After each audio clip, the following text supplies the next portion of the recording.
Ladies and gentlemen, what is on my screen right now is Fatal Fury, City of the Wolves. Because that and Street Fighter 6 are the only fighting games that I have played in the past at least 6 months. I just bought King Fighters 13 again, so I'm going to play that again, but Tekken is trash, man. We got to talk about it.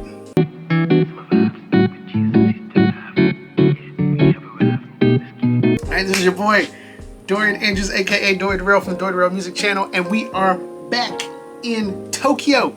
So I left Yokohama and now I officially live in Tokyo. So let's just get straight into this. Tekken 8 is just terrible. I've told you guys in a previous video last year that I didn't like the story, I didn't like the gameplay, I didn't like some of the character model decisions with the new designs. Like, they just look stupid. Yeah. I mean, look at that. Look at that. Like, it's just garbage. What was they thinking with the? Oh no. Oh no. Yep. Wow. Just no, bad. Just no.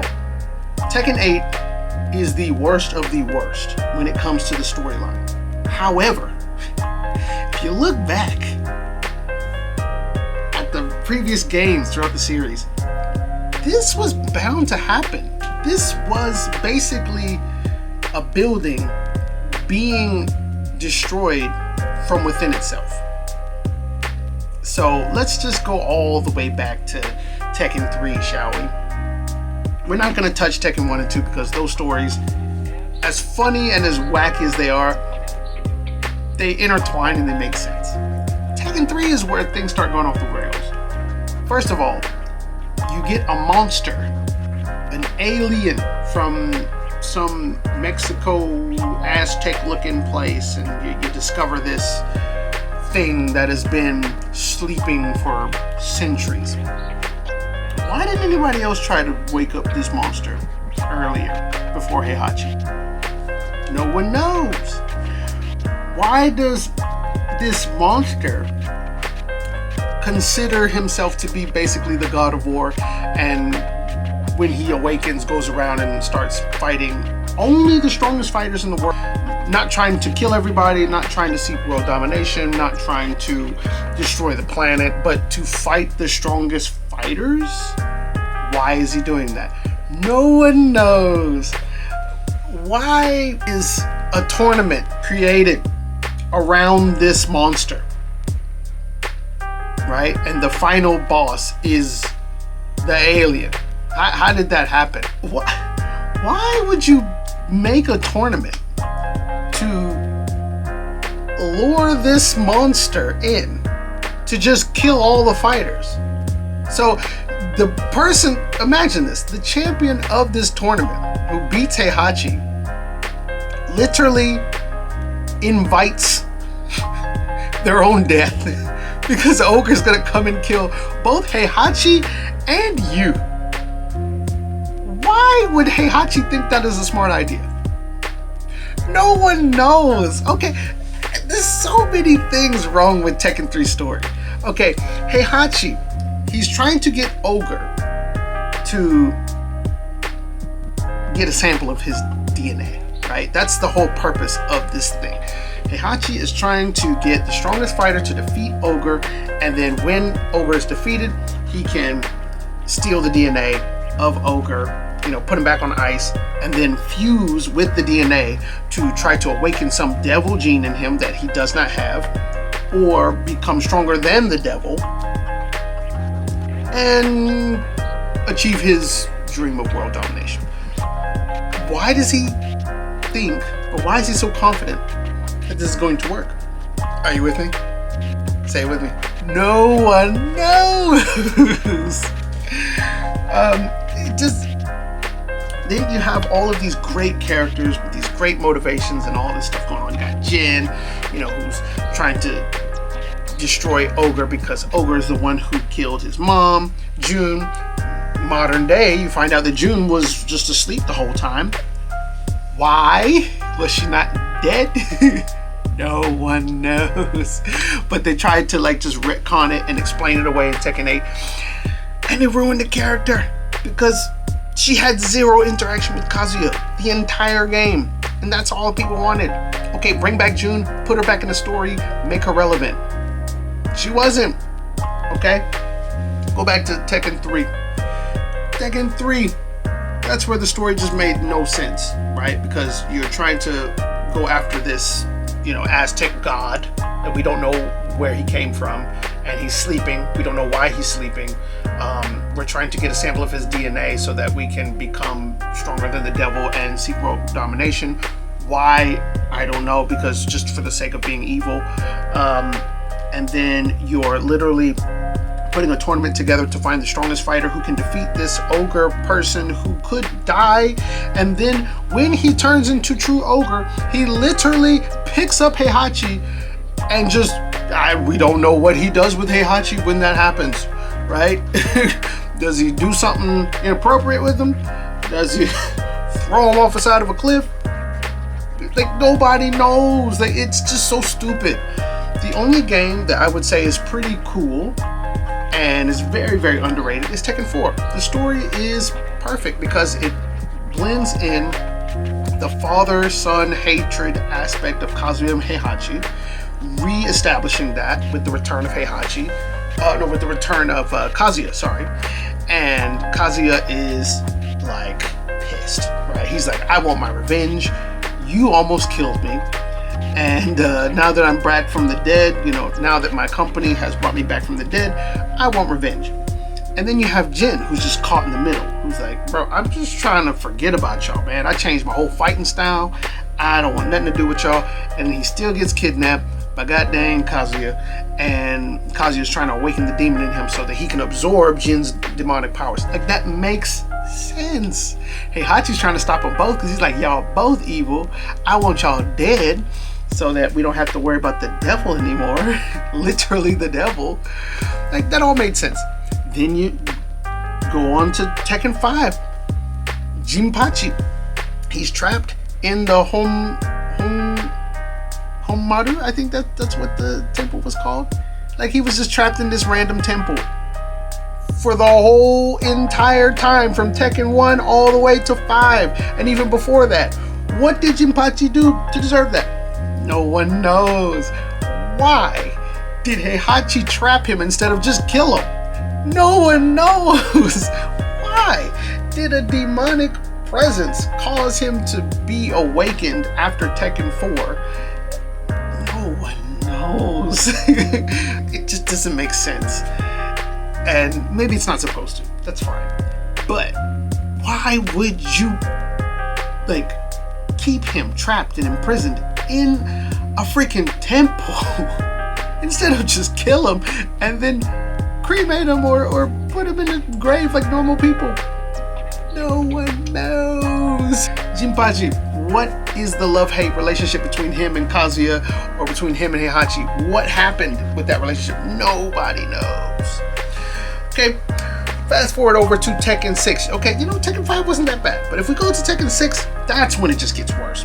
Jin, the person that we are rooting for, the person who's supposed to be the main character, he's trying to get rid of the devil gene. He's trying to stop his father and grandfather from doing evil things.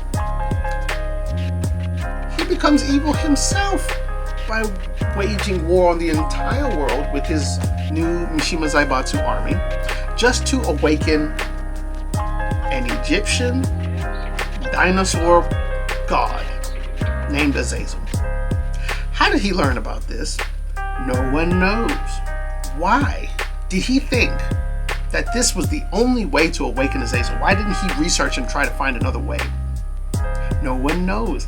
Why would he shift his personality from being, this person who wants to fight against evil and fight against what his father and grandfather are doing, and completely turn heel and just kill innocent people? Because that's not in his character. Why did he just switch character within one game? No one knows. Tekken 6, yes, he was an idiot. You got Lars. Lars is fighting against Jin, so I thought that was kind of cool. And Lars became kind of the new main character, in a sense. Tekken 7 comes around. Jin is still stupid, and he's on the run because he survived beating Azazel. But